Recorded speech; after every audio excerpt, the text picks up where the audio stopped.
Well, good evening, everyone. This is March 19th, 2024. I hope all of you had a nice St. Patrick's Day. I'm looking forward to this Easter Sunday, Resurrection Sunday, March 31st.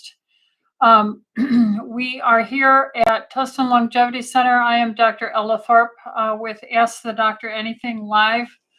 And what we try and do for educational purposes only is to try and make a forum available for our patients, family, friends, and the general public, asking questions about natural medicine, preventive health, functional medicine, along with our experience of having many, many years in providing integrative, alternative, complementary, now functional medicine alongside of our uh, many years of standard allopathic training. So we meet every Tuesday at 6 o'clock. We go for an hour. You can, if you're a member of our email list at tlcdoctors.com, tlcdoctors.com, you can get on our list and then you can find out how to get notification of these and other episodes that we have for you. They're put into a text form also so that you don't have to listen to the video. You can scan the text and look for particular questions and our responses that might interest you. And then there's a link that you will get if you're on our email list at tlcdoctors.com. This link will give you a direct access to type in a question for these Tuesday evening Ask the Doctor Anything Live with Dr. Ellithorpe. The other way you can talk to us is to, if you're on YouTube, go into our live chat and type in your question live. And if this is of value to you and you enjoy these things, please like, please subscribe, please share it with a friend. And we will continue to provide these. We are also looking at starting up a live once a week Ask the Doctor Anything kind of forum. We're going to probably be asking all of our new patients to come as a requirement for becoming new patients, but established patients will be able to come probably as well. So we're working on that right now. Today, we have three pages of questions. I don't get these ahead of time. So when I read these are straight off the press after a long day of work here on Tuesdays. They're very long for me.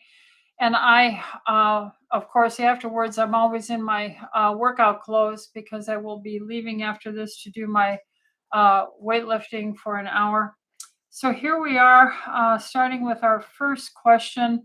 This is from Lisa, and this is on March 12th. So we're catching up with the last few I didn't get to last week. And Lisa says, blessings, Dr. E. I heard Dr. McCullough share that disease X is coming. Well, I am not afraid of it since I'm under your care. Well, thank you. And I'm hopefully God's instrument to help take care of people as helpfully as I possibly can. I am wondering if you have heard of it and if there's anything additionally specifically that you recommend to keep our immune systems well for this new biolab item. Thanks, as always, for sharing your wisdom. Well, thank you, Lisa. That question is a very interesting question. It must be Providence, because one of the things that just came out on the 11th of March, I believe, last Monday, a week ago, was the FOIA request from, I believe it was Children's Health Defense, Dr. Siri, he's Esquire Siri, the lawyer, who has won many FDA cases. He requested the CDC to release the information they have accumulated on the myocarditis from the injection of the mRNA material from the Pfizer and Moderna, AstraZeneca, Johnson & Johnson injections. And what he got back, finally they responded after being forced to by a court requirement, was this Freedom of Information Act response. And it was 149 pages. And the 149 pages is what came through on March 11th. This was all 100% redacted, meaning there wasn't any single useful word or item on any single page. It was white sheets of paper from the Center for Disease Control. Now, then you have to ask the question, what can we do to prepare ourselves that I would recommend to keep our immune system healthy? First is knowledge, and knowledge of truth. And what is truth? Well, I forget what the motto of Harvard University is. Veritas, Liberté, and Veritas. Anyway, there's a motto for the Harvard University, and it has the word Veritas in the motto. But they just fired Dr. Koldorf, Koldorf, something like that, Dr. Koldorf, a world-renowned epidemiologist. And the reason I believe that he was just fired, and it isn't in the news, is because he was one of the integral people who helped write up the Barrington report, which was what we physicians wrote as individuals asking for knowledge, to have discourse and discuss questions so that we could answer our patients your type of a question, Lisa. What do I recommend to protect ourselves from this disease X? And disease X is just a placeholder. It is a unknown. It could be any indeterminate type of pandemic outbreak. So any item that you're concerned about, maybe another variant of SARS, maybe a form of the hemorrhagic viruses, Ebola, Marburg's disease, monkeypox, various viral illnesses. It's unknown, and it's called disease X, a placeholder. Therefore, we ask the question, if the Centers for Disease Control is part of the Constitution of the United States established federal government, which is to serve us, they're our servants. And if the Freedom of Information Act requested information on the CDC about myocarditis as a result of these injectable mRNA exposures, and all we get is 100% redaction, then when you say, what do I recommend to keep our immune systems well from this biolab item, I have to say, you have to start with demanding truth from your local and your state and your federal representatives, and write them a letter, email, call them up. You can find out their phone number is 202-224-3121 for your state congressional rep, federal congressman. And then the 202-225-3121 is for your federal senator. You can go online and find what your state representatives and senators are, and call them. You'll usually get a hold of their staff, and you can express what you think of situations like this, hampering your healthcare providers and your ability to make decisions about your own healthcare and that for your family. So, this is the biggest immune thing that you can do for yourself and your family, your community, your schools, for your children, your community, workplace, wherever you're at, is now start calling and letting them know what you think.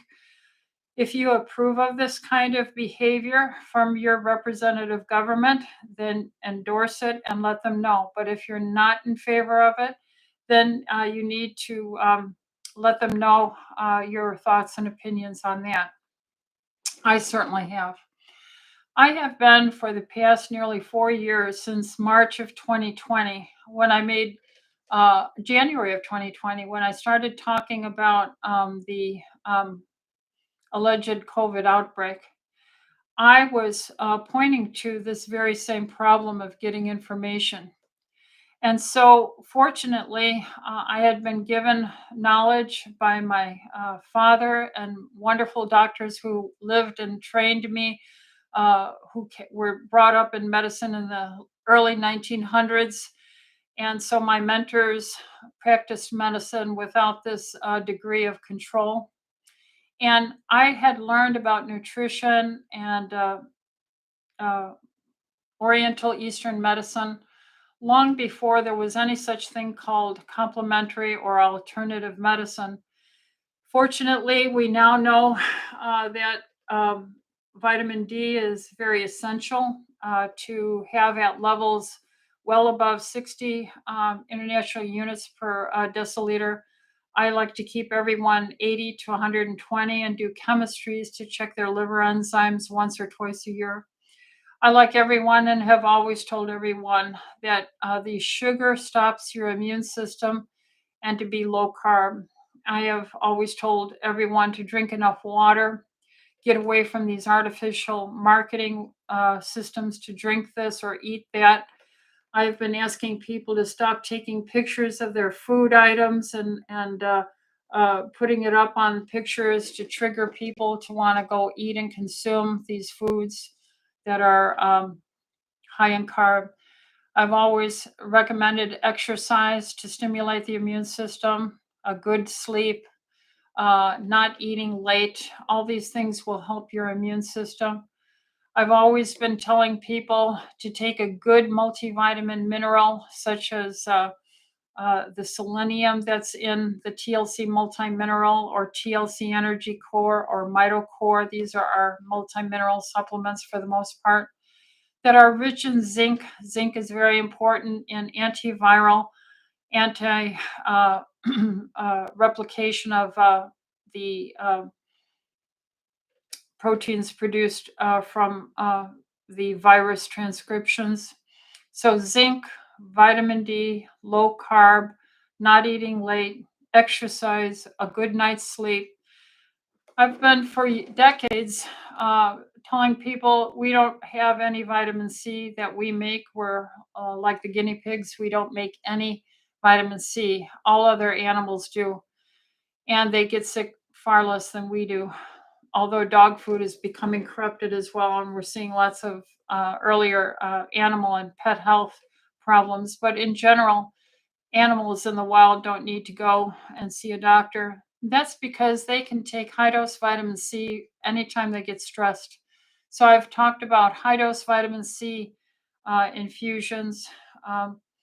We've also talked about natural herbs such as quercetin. Quercetin is what I primarily use in the form of seasonal um, relief, which is dehist, relabeled for private sale here. Quercetin in dehist, an orthomolecular product, is our natural antihistamine that acts like a ionophore that prevents viral uh, uh, passage through the cell membranes. Remember, your cell membranes here, they have these injuries, and viruses can pass right through. And these ionophores are part of helping stop that process. And we also have used very old, decades and decades old Nobel Prize winning drugs that are prescription to help prevent this as well. So these are a few of the things that we would recommend. But getting back to your statement, disease X is coming. You hear about that. It's not a disease, it's a placeholder for a proposed coming problem. And these people who do not give us information, who gave us all the wrong information, and you could argue have likely or allegedly lied to any small amount of accountability through some congressional investigations about the veracity of their statements that these mRNA injections would have prevented you from getting ill, prevented you from dying, prevented you from transmitting it, turned out to be false. The mask requirements were found to be unscientifically validated as effective. We all already knew it. All us old and honest doctors knew it. The recommendations for distancing 6 feet apart was foolishness without scientific validation. This is some things that Dr. Koldorf, the epidemiologist from Harvard, was very voiceful in proclaiming in the Barrington Declaration of the physicians around the world at the onset of some of these proposals. The restriction and lockdowns that he and Dr. Rich, R-I-C-H, Dr. Rick, and the Stanford epidemiologist, I keep on forgetting his name. It starts with an I. But anyway, all these notable learned epidemiologists said this was foolishness, these restriction, lockdowns, distancing, masks, and so forth. Now we hear the CDC representatives admit that it wouldn't and was not designed to stop transmission and so forth in hearings subsequent. Now we're asking for information on the side effects, and we're getting blank pages, 100% redacted, and I'm infuriated. So your health begins with your own personal responsibility to become informed, seek the truth, and allow platforms for discussion. And one of the things that has happened is the World Health Organization, WHO, which is a division of the United Nations, is an organization headed by Tedros, who is not a doctor. The head of the World Health Organization is funded largely by stakeholders like Bill Gates, Melinda Gates, and the Gavi Foundation, I believe. And we, our taxpayers, finance much of these activities. And this World Health Organization has decided to amplify the power and strength of the international health regulations by saying we need a pandemic preparedness treaty. And they have diligently looked at this and developed a whole regulatory pandemic treaty with now amendments in secrecy, in which I just got last week a proposed copy of this and made my notes on this treaty. And this is entitled,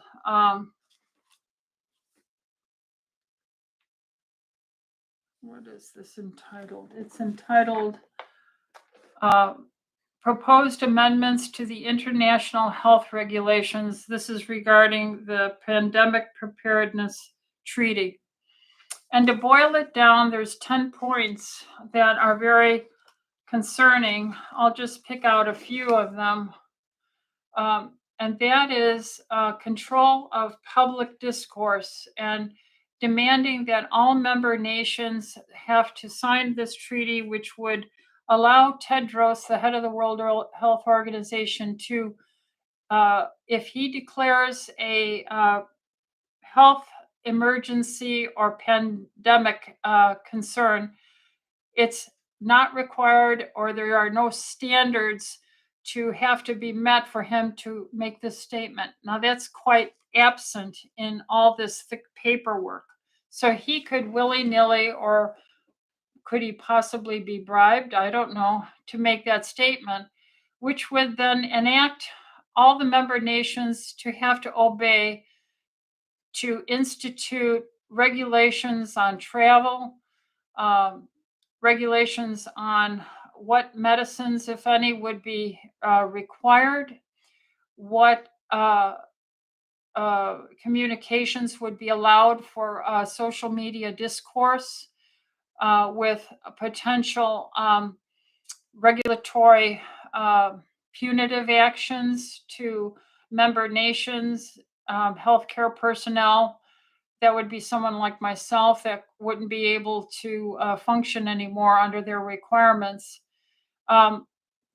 They would generate vaccine requirements, passport ID, vaccination authorization,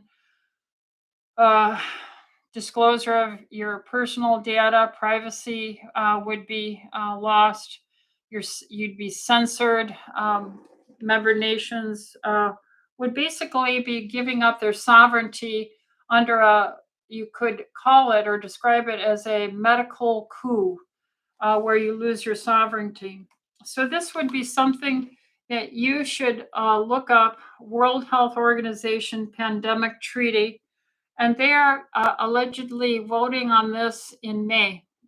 And this would be something that you need to educate yourself on, and let your congressmen, your local and state, and your senators know how you feel about this. I'm not going to tell you how to talk to them or what to say, but I downloaded this off the internet.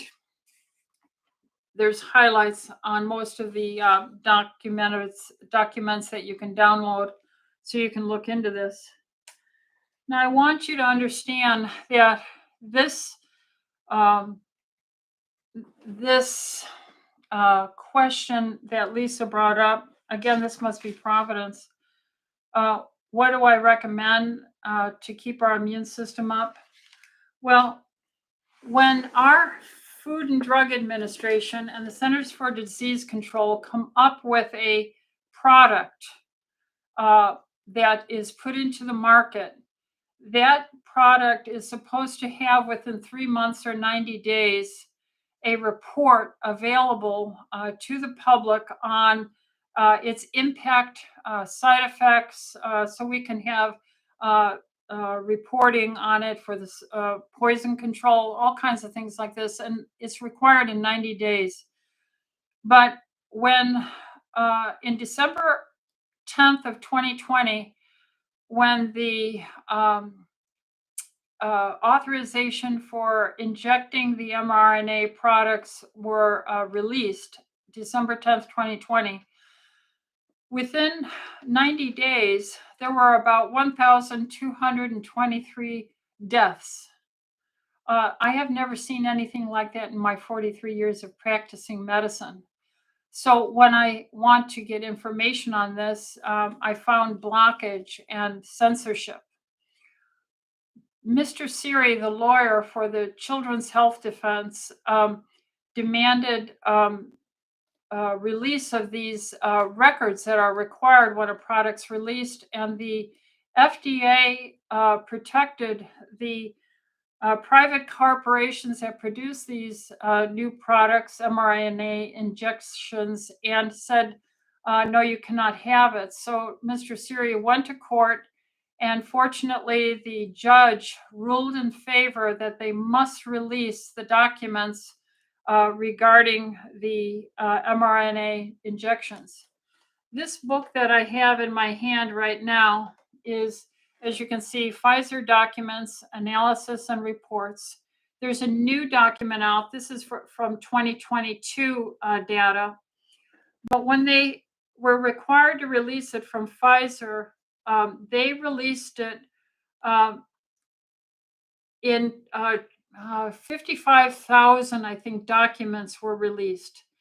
Each of these documents were composed of, some of them, thousands of pages. So we're talking about 450,000 pages of material.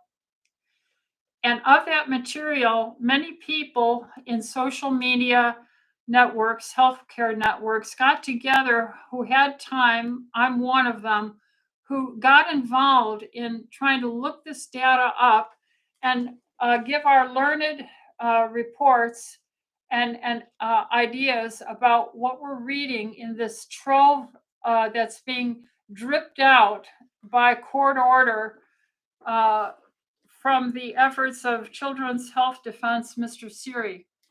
And that's the name of the book, Pfizer Document Analysis Reports. There are 46 reports in the first book. Now there's a second book, and it's up to like 96, maybe 104, somewhere in that range. I don't have enough time to put into all this work, but it's doctors like myself, real people who are retired lawyers, retired doctors, active doctors like myself, active nurses, insurance fraud experts, all this kind of stuff got involved in looking at this paperwork that they dripped out. And had Mr. Siri not succeeded in getting the report out through the court order, the vaccine producers would have had the privilege of holding all this knowledge for 75 years. 75 years. We all will be dead and gone, and so the story will be lost. So I, amongst all the other work that I do every day here working, and a lot because a lot of doctors lock themselves up and close their practices, so I had to work 6 days a week. This then is some of the things that exhaust me. And the mere fact I've never been sick, I haven't missed work, and I'm here 6 days working, plus other things, is truly a testimony to healthy lifestyles. Lisa, I take my D every day.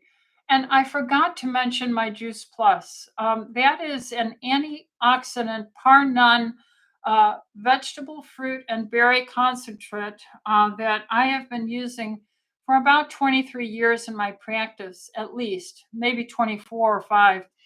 And I have never seen anything so safe, so powerful in raising up the shields of your antioxidants. Because remember, we're all roasting at 98.6 degrees. You're cooking right now in your seat, wherever you're listening to me from. And we're all 98.6 degrees. And if you don't drink enough water, and if you don't baste yourself with enough water, you'll cook faster than I will. And so antioxidants like Juice Plus, one of my key elements, foundational elements here, help reduce the fire and the oxidative burn of just life's metabolism. So that was extremely long and the longest answer I've ever given, Lisa. But I thank God, because I was going to bring some of this up anyway at the end if I had time. But God brought it up at the first. I guess he wanted it out. Praise his holy name forever. Okay, because I'm on active duty. And I used to be in the military as a major, getting promoted to lieutenant colonel. But I chose not to receive the promotion to lieutenant colonel and leave the military and leave my pension because I couldn't stand the control over the practice of medicine in the military. And I chose freedom. So I'm on active duty for my God and my Commander-in-Chief, Jesus Christ. And I am here to serve him. I wake up and I say, here am I, Lord. I'm going to see your creation, your beautiful creation of humanity. Help me to do right by your name and bring glory to you. And that's all I am. All right, let's get on to other questions. Sherry says, what is a good remedy to help with chronic bleeding hemorrhoids? I was diagnosed with Crohn's and have been working on healing my symptoms with success, but now I go regularly every day, and the hemorrhoids that I had previously will not go away and are getting worse. I drink lots of water and eating fiber, and I will need to have some kind of surgery possibly. So Sherry, this is a very complex scenario. We go through food allergy. We do a complete digestive stool analysis. We do immunoglobulin G testing, immunoglobulin E testing, and we're looking for all these ways to look at how you react to your food. Fiber really comes largely from the plant kingdom, and your blood type will matter. We would need to know that and design a diet that will help the lining. Remember, the lining of your cells, every cell in your colon and is made up of this double bilipid phospholipid layer, and injuries like foods and their lectins can hurt it. So this double layer is requiring a lot of phospholipids and meat, fish, chicken, turkey, beef, egg yolks, and the like. And you would need to do that. We have supplements that support that. And we have no direct means of healing you supplement-wise, like colonics and stuff. And I don't recommend that. But your gastroenterologist might have suggestions for making those hemorrhoids sclerosed. I don't like sclerosing. I don't like them injecting those veins so they get inflamed and shrink up and scar. But that might be what you need to do. But you need to see a doctor who knows your age, your situation, if your stools today are hard to push out, constipated, how often, what your blood type is, what your inflammation in your bowel movements, and a study of that, what the good bacteria is, how your digestion is. All these things need to be looked at. So please, Sherry, find a good functional doctor who can look at many of these aspects and more. Jennifer says, what do you suggest for weight gain? Well, Jennifer, that's a question. Also, we would need to know your age. We would need to know your blood type. We would need to know how well you're absorbing. Do you have malabsorption problems? What's your medical history? And what other medicines are you taking? What other medical problems you might have that would complicate your ability to maintain your weight? This is a very complex question. Very often, we will occasionally use a product called Magace, Magace, Magace. It's a liquid, usually given 2 or 3 times, maybe up to 4 times a day in the promotion, but only under the care of a good nutritional workup. And then we stop the Magace as soon as we can. Then I would look at, again, your stool, your food allergies, immunoglobulins, complete hormone workup. Everyone needs a hormone workup, including your iodine levels and thyroid function. So Jennifer, you need to come in and be seen by a good functional doctor and have the workup that you deserve. W says, how can you advise what will help secondary Raynaud syndrome in a mid-30s lady? Anything to prevent further damage, supplement exercises, thanks, God bless. Well, W, very often the tiny vasculature, the capillaries are damaged by cytokines. Cytokines are triggered by food allergies very often. It could be seasonal allergies, could be stress, could be chronic inflammation in your gut. So we all need the same workup because we're all designed the same way. I mean, we're flying all these wonderful aircraft and jets and gliders and all of them, but they all have aerodynamic principles that are required on every single airplane flight craft there is. And so the approach to studying, managing, and looking at the airworthiness of an aircraft when I was a flight surgeon and flew and learned how to fly rotary and fixed wing, I I realized that with the maintenance crew chief and the pilots, that the workup of the problem solving to keep our pilots at the ready and ready health wise and machine wise to take off and defend our nation had a very similar pattern and checklist like a human body, because we're all designed with variations, but we're all human and we all have the same problems. So when you talk about secondary Raynaud syndrome and how our body reacts in the healing inflammatory pathways through cell signaling, cytokine information, triggers that make that happen, it could be the cold that makes it happen. It could be the heat that makes it happen. It could be stress that makes it happen. But you need a good functional doctor that has this global approach to the magnanimous challenge of the human body, just like when I flew in F-4 fighter jets, so that I'd be able to understand what my fighter jet pilots were enduring with the physical stresses I had to fly at Mach 1 or 2, so that I could feel what it's like to go through that tremendous impact. And I was thinking, oh, I hope the plane handles the G stress. And I was thinking, oh, I hope my body can handle the G stress. And just for fun and giggles, I threw up so many times in the fighter jet, because you have these anti-gravity pressure suits on you, so that when he's pulling an aileron or we were taking dives up and down, this suit I was wearing would squish up, and so my blood wouldn't drain out of my brain and faint.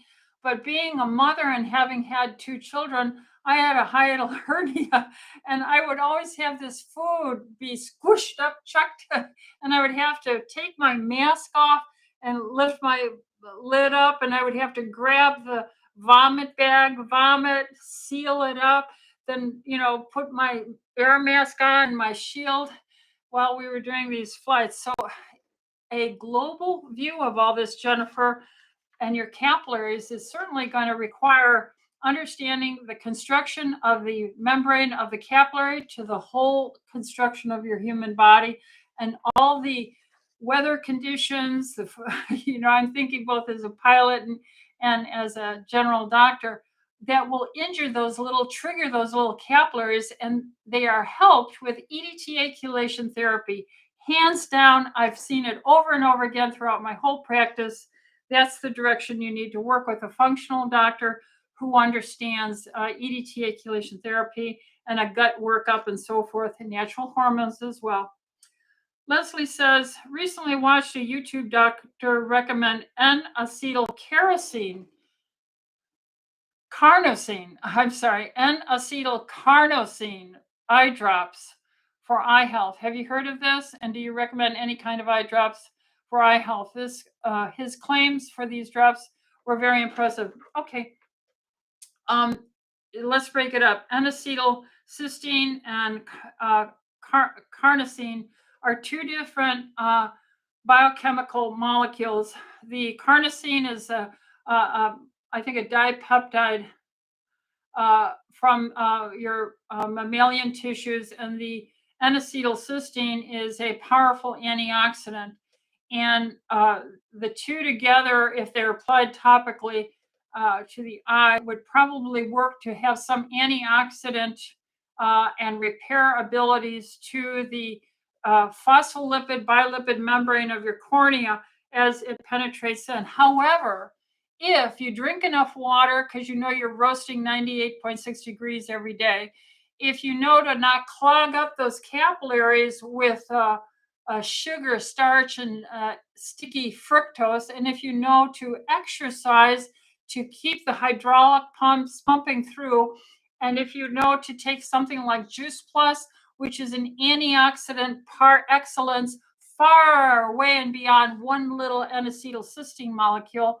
And if you do edeticulation to help the circulation, juice plus, low carb, exercise, good sleep, you shouldn't be developing cataracts or eye disease, corneal disease, and so forth. So might it work? Yes, it might.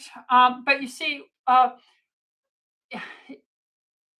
if we lived healthy, it would work out anyway.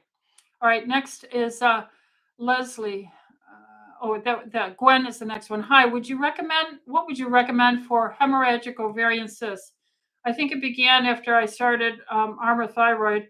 I don't think that's related at all, and became very exacerbated when we did fertility hormones last summer, estradiol and progesterone.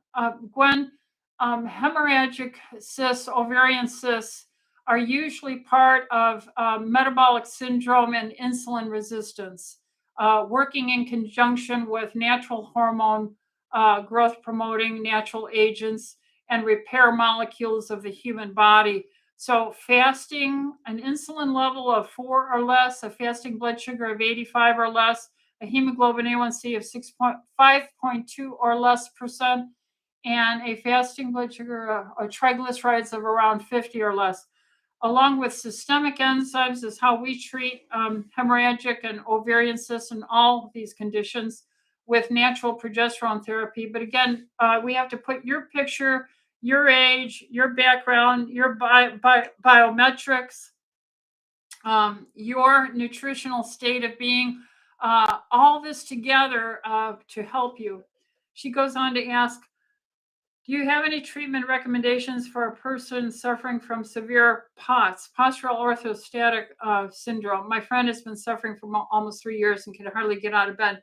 Well, that's an extremely difficult multi-system, multi-centric disease. We have many of these patients. They do well. And you have to have a doctor that is going to work with physical therapy, exercise, hydration, protein, and GI gut absorption, anti-inflammatory lifestyle training and supplementation, improving microvasculature for blood flow, and to work with trying to get the autonomic nervous system that invigorates, you might say, is involved in the lining of your blood vasculature, that can tell when you're changing your body demands to stand up after sitting down. You have to have all this column of blood go from 3.5 feet of height to 6 feet of height. And your autonomic system has to learn to tighten up and so forth. So it's a multi-system thing. You have to see an excellent functional medicine doctor and work on a multi-planar level like that. Constance says, best time of day to take K-Force? There isn't any best time. The best time is to get it anytime, because if you miss it, that's worse. So because it is a fat soluble vitamin, some say it's good with food. I don't care. I'm too busy. I take mine on an empty stomach every morning, and that's the end of that story. And I just I take my supplements somewhat to serve my lifestyle. Anytime is better than missing it. Katharina, hello. Do you have any recommendations for creams or treatments that would help reduce or remove the appearance of sunspots on hands and face? Sunspots are really lipofuscin. Lipofuscin is age spots. Age spot is oxidized burnt fat molecules. And all these things I've been telling you, juice plus, water, chelation therapy, exercise, a good night's sleep, all these things, along with many other anti-aging, natural hormone, and preventive medicine, would be very helpful for you. Estrella says, my 85-year-old mother was diagnosed with pulmonary fibrosis. Only med she takes is for cholesterol and is under control. Well, I think that's probably, I don't like controlling cholesterol, especially in the elderly, because when your cholesterol is too low, it shortens your expected life. Google low cholesterol and longevity. And you'll see the lower your cholesterol on the average, the shorter your lifespan. I mean, how does that work out? We're made of it. These membranes here have to have lots of cholesterol in them to have you, react, and your vasculature. For the POTS syndrome lady before who asked her, the other one with Raynaud's, cholesterol is not something we just throw away. That is foolishness and comes from largely ignorant training of the physicians. If there's any value at all to statins, it's in very unique, teeny weeny subpopulation of cardiovascular disease and possibly some anti-inflammatory benefits. But that's what I would say. How would you treat pulmonary fibrosis? Well, you have to see a pulmonologist and be under their care because we're general practitioners. But we would augment that by looking at the whole person, her background, her blood type, her digestive abilities, because if she's going to rebuild lung tissue, and, we were taught, when I started medicine in the 1970s, we were taught nerves don't repair themselves. And I knew that was wrong, even as a medical student in my 20s, early 20s. And so now we know that there's neuroplasticity and nerves grow. And we should also know that lung repair and growth can occur. And so chelation therapy would be quite essential in pulmonary fibrosis. Systemic enzymes would be quite valuable if I had a patient who I would generally, as a theme, use that with both chelation and systemic enzymes. A low carb diet so you don't plug up the little capillaries that go to the lung alveoli that are doing the oxygen exchange to enhance her functionality. And then the other thing would be wonderful antioxidants like Juice Plus, vitamin D to protect her from infection. And then there might be consideration of things as nebulized glutathione, oral N-acetylcysteine. These are helping with the surfactant and production, but she's got to eat what your cells are made of. And those alveoli are made up of these little cell membranes that are fat and protein and cholesterol. So all these things would go together, plus many other items. So find a good functional doctor and start working on that. Leah says, hello, doctor. I have a friend that started this eating right for your blood type diet. Would like to know your thoughts on it. Thank you. That's such an old book. Diadamo wrote that. There is some general theme truth to it, such as A's don't digest fats and protein well because they don't make digestive enzymes as much. They don't make enough hydrochloric acid. So eating meat and fatty foods and meat and chicken and fish and eggs are harder to digest. So he would say avoid it, and then become more of a carbohydrate, eventual insulin resistant metabolic diabetic. Then always make too much acid and get the ulcers. And so, he has these themes for the B positive. We have the chicken allergy, and we have because I'm B positive, and I forget what AB is. I think that's and just the mere idea. He wrote a book that says, hey, your blood type matters as how you interact with your immune system reaction to things you eat and bring into your body so deeply. Yeah, it was valuable for the concept, but as far as developing a whole industry, vitamins for A-type blood, vitamins for O-type blood, vitamins for B positive blood, vitamins for AB positive, and just sales, marketing, sales, marketing turns me off. It doesn't make any sense, and it smells of marketing to me. So what do I think of eat right for your blood type?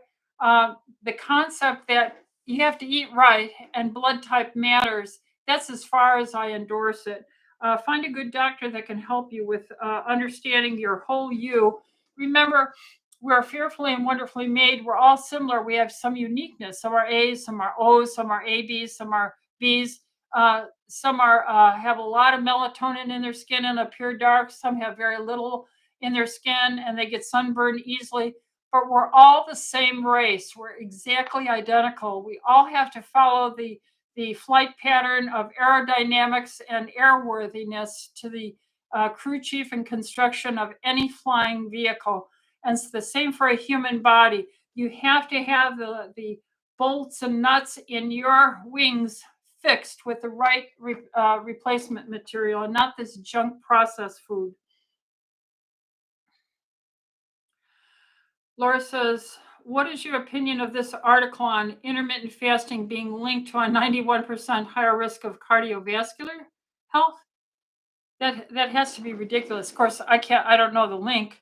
I'll look at it and come back on, Laura, next week, and I will circle this. Let me circle this so I don't forget it.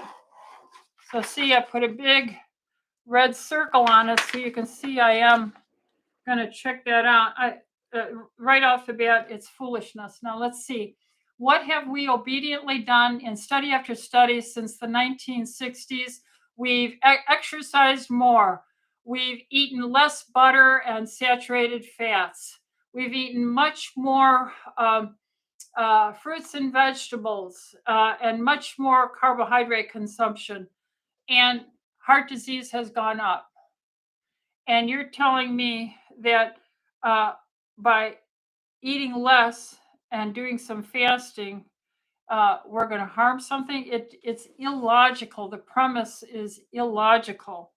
But I will comment on it next time. Laura says also, what is your opinion on this article of intermittent fasting? Oh, it's a repeat. Okay, so I will look into that one. And then the last page here is, Dr. Ellithorpe, can you recommend anything for someone who has possibly been exposed to mold for them to detox? And Asia asked this question. Their symptoms are congestion, coughing.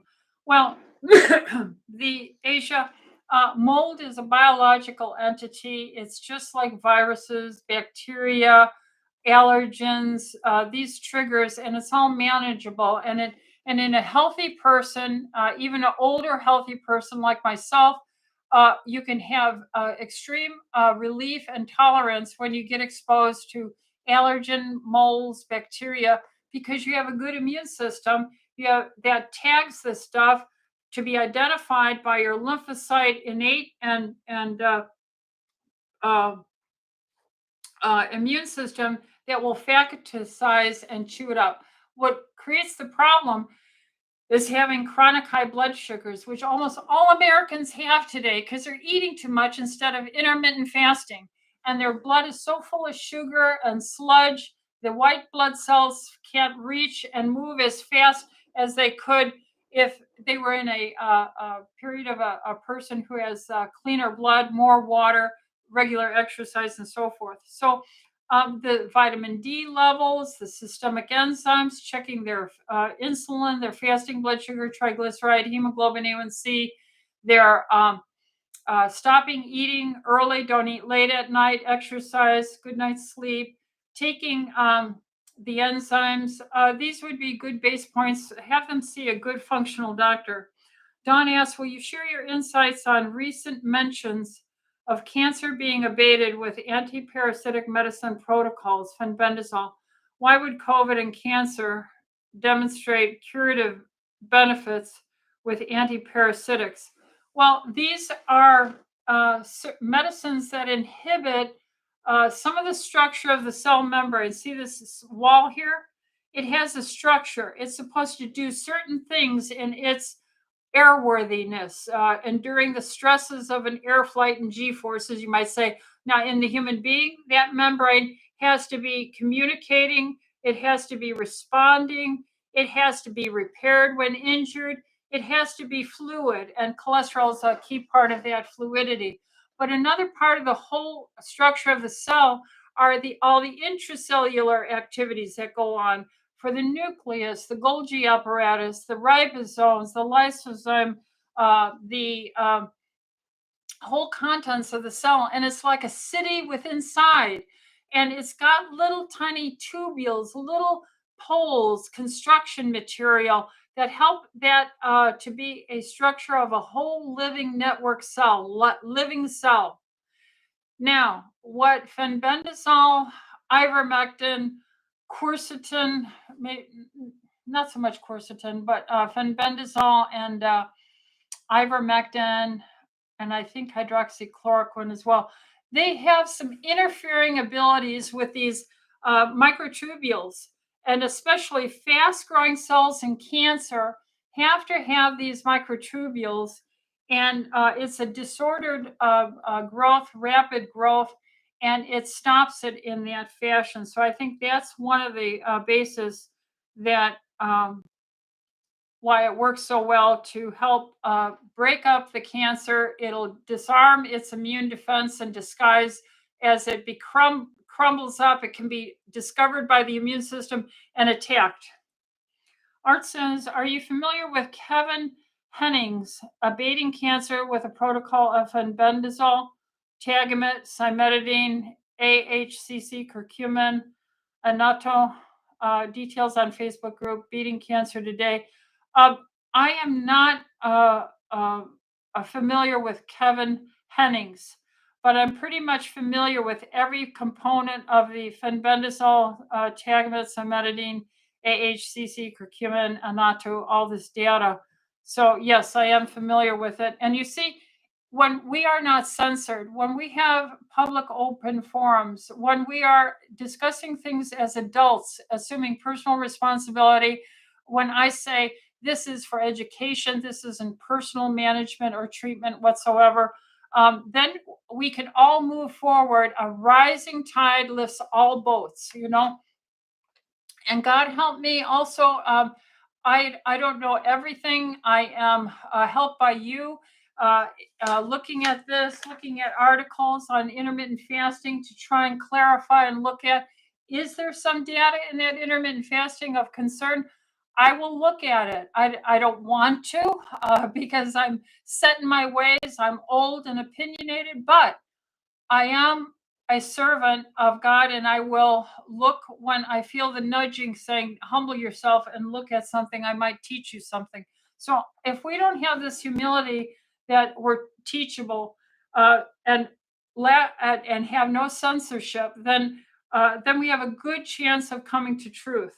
So thank you, Art. I will look at that. Jill says, I first want to thank you. I hope I become a patient soon. I'm already buying supplements there that you've recommended on this forum. Well, we thank you, Jill. God bless you, and may it only be a blessing to you. My husband has many lipomas. What do you recommend? Is there any research to what causes them? It's a high carb lifestyle world system of eating, marketing, and social pressure. His fat cells are living under constant insulin stimulation, and they're becoming hypertrophic. This isn't necessarily cancerous if they're lipomas, and that's only a low carb diet can stop that or slow it down. Now the next thing is a sip of coffee. Good black coffee. See, I had to learn to give up my deer cream. You know, we all have to bow our knee to truth. So I didn't want to do that, but many years ago, I gave up all the dairy. Penny, I'm using compounded face cream, contains 3 milligrams estriol with retinoic acid. If I'm put on Dr. Chai's Myomin aromatase inhibitor, will that minimize the amount of estriol helping my facial skin? No, it won't. You just have to understand chemistry, analytical chemistry. You have to understand mass action, where it's applied, and understand that really estriol is such a teeny weeny, itsy beeny, yellow polka dot bikini kind of a female hormone. It may have some help to the face, but estradiol is what I use. So no, it's not going to inhibit anything. I would go ahead and use it. Penny says, I'm using, oh, that's the question I already did. All right, good. So now then the other questions we have here. Gina says, I'm researching and educating myself. I also wear LifeWave patches and take several natural supplements and drink lots of water with electrolytes, 8 hours of sleep per night and exercise. That's great. Energy medicine is a huge component of anti-aging. and the LifeWave system seems to have good research in it, and I think it's very safe. T says, I'm doing carnivore. I have lost some weight and feel really great. However, whenever I eat meat, my body gets inflamed. I feel the inflammation in my knees and heels after eating meat. You might be eating non-pure grass-fed and finished. You have to look for, sometimes they will grass feed the animal, but the last 2 weeks, they'll pump them full of grains to get extra poundage and money for that weight. And then you're reacting to the grains in the animal you're eating. So you're eating what the animal ate. So check that out and see if that's it, T. Deborah says, what do you think about low estra, aka low for hormone replacement instead of estradiol patch? I don't know what low estra is. If it is an estradiol patch, and if it's bioidentical estradiol, then I don't see any problem with it. They've just private labeled it. Maybe they changed the sticky tape or the adhesive to some degree, and they own it and they're patenting it, and they gave it the name low estra. So I'll have to look that up. Let me write myself. See, you guys have to keep me informed as the world turns. That used to be a 1950s, 60s thing. My mom and I would watch low estra patch. Okay, so I'm going to check that out. Then T says, I also get puffy eyes and stuffy and am currently doing 1 meal a day. Any advice? It could be seasonal. It could be the rain. It could be mold in the rain in California because we've had such an amount of it. And then the winds. It could be something you're currently eating you're not aware of. So you have to see a doctor and kind of think this through, T. And I'm all in favor of, that's pretty much what I do is 1 meal a day myself. But it needs more thought. Silva says, which is the best part of the body to apply progesterone and estradiol? I don't think there is. I think we're all unique. That's the little variances. So I can rub my progesterone here, and I absorb it very well. Some women don't absorb well through their skin, and they have to put it into their private parts, the vulva area there, and some have to swallow it. So on the skin, it just really is a variable thing. Let's see. I have heard, Debbie says, I've heard from Dr. Bryan Ardis that nicotine is good for us, for protecting us from future bioweapons. 2-3 milligrams for prevention. What do you think? Well, I see the science on that, and I'm very impressed, and I agree. Nicotinamide adenosine dinucleotide. We're all talking about NAD, IVs, NAD for health and the energy pathway in our mitochondria. And so nicotinamide adenosine dinucleotide, we have nicotinic receptors all over our human body. And it is something that does block the docking of the spike to the ACE receptor. So there you have it. I think it has great validity and needs to be researched. But how come all the money from Fauci and the CDC, NIH, and CDC seems to only go to these drug patents and not for natural things? Wonder why that is. Could it be 57% of the income of the CDC is from patent ownership? I don't know. Seems like a reasonable conflict of interest to me. Let's look into it. Oh, I see. They can just not send us any information and send us only redacted 100% pages. Give me a break. Let's end this ridiculousness and let's get some real doctors, real clinicians, real scientists back on the job because they love humanity, not because they love a title and a position and fame and money. Am I angry? You betcha I'm angry. Jenna says, good for you for choosing freedom. Amen, amen, amen. Yeah, I gave up so much when I gave up all that promotion. I was in the field committee. I was supposed to go to the lieutenant colonel, you go to war college, all that kind of crazy stuff. I did.